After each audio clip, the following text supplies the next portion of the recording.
MSF has been using antiretrovirals to treat patients living with HIV/AIDS in the district of Chiradzulu for over 10 years. The teams have gradually set up a programme able to screen and treat patients throughout the district and are now preparing to hand over most of these activities to the Ministry of Health. But before they do, the teams want to evaluate the impact of their action by measuring the incidence of the disease. Incidence means the number of new cases in a given period. In other words, determining if those who test positive have been positive for, say, 10 years, or if they've become positive in the past 6 months. There are new tests that have just come out and that are still in development, and MSF, through its epidemiology research centre Epicentre, wants to participate in this development and is trying for the first time to quantify transmission. Has transmission decreased, or is it still at a peak?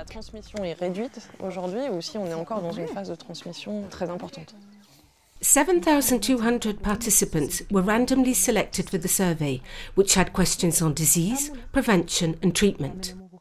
The participants were then tested. The first test screens for the HIV virus. The second assesses the conditions of those who are HIV positive and the impact of their treatments. And the third test establishes how long the individual has been HIV positive. What's new is the size and scope of the survey, using incidence rates and having access to extremely precise data on HIV from the actual population rather than from patient cohorts and health centres. It means we have a real population-based survey on HIV. Thousands of data are being collected and analysed. They will give us an accurate picture of the status of HIV 12 years after the advent of the first treatments.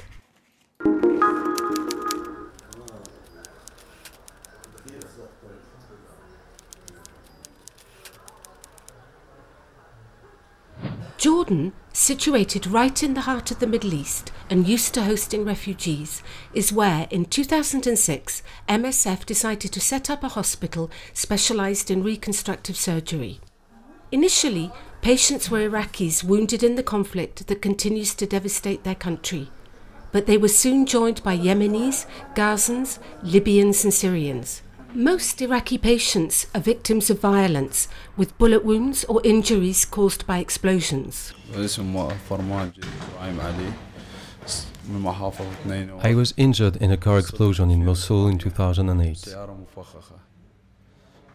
My entire nose was blown off.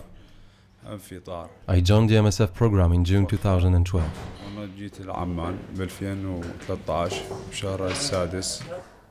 The surgical team treating these wounded patients is highly specialised. Orthopaedic and maxillofacial procedures are commonplace. Around 50 new cases are treated every month. Many of our patients, they came with the resistant bacteria. With this bacteria, it needs new versions of antibiotics.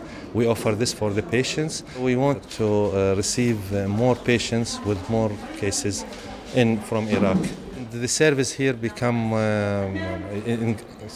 grow more than before. The project provides much more than surgical treatment.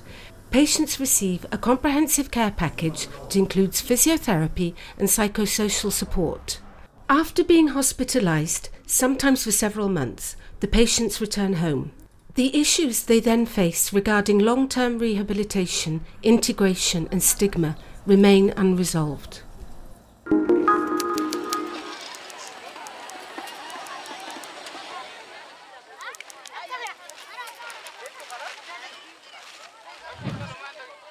These jerry cans lined up at water points illustrate the long hours people spend queuing for water.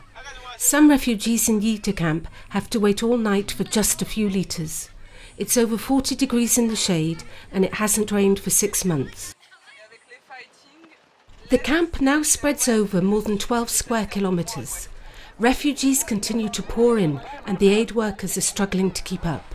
Water points and latrines are still insufficient, so the refugees will need jerry cans, soap and plastic sheeting to maintain acceptable levels of hygiene during the impending rainy season. We're seeing lots of cases of hepatitis E, so we need to act quickly and provide latrines and raise awareness among everyone here.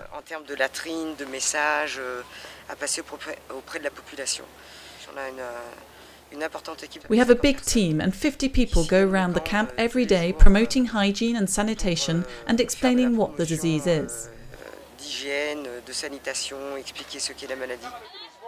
The rains start in May, which means that health and hygiene can only get worse. Getting supplies to the teams will be a logistical nightmare because roads will be flooded.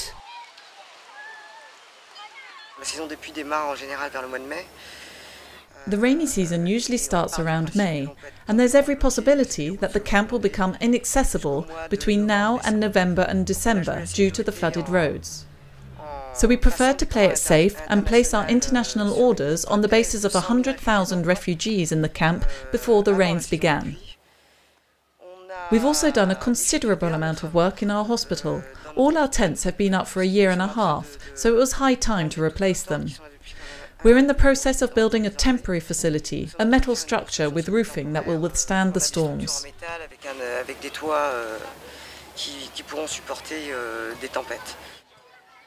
MSF is also organising a vaccination campaign for some 9,000 children under the age of 2 to limit the risk of infectious diseases.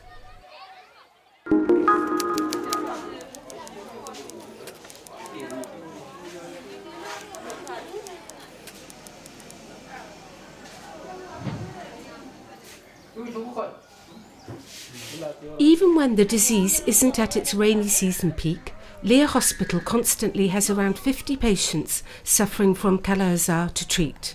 Transmitted by sandflies, Calazar weakens the immune system and, unless treated correctly, it proves fatal in almost 100% of cases. But even so, the disease has yet to be put in the spotlight and people travel long distances for treatment in South Sudan. When the usual treatment fails, or in cases with severely ill patients or pregnant women, MSF uses the drug Ambisome, which shows very positive results.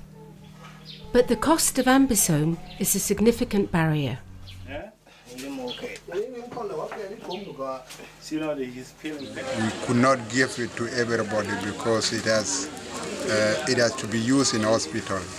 It needs skill, and also it is very, very expensive also to be used unholy, and that is why there's some limitation. Diagnosis is a challenge too, and when patients are successfully treated, there's a risk of relapse. While a rapid test is available, it cannot detect such cases. Testing requires well-trained medical staff, a significant challenge in a country like South Sudan. The World Health Organization estimates that there are 500,000 new cases and 50,000 deaths caused by Calazar worldwide every year.